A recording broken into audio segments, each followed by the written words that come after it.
पुण्यशील करुणा करा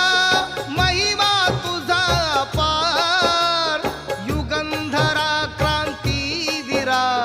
वंदन तुला त्रिवार विश्व शांतीचा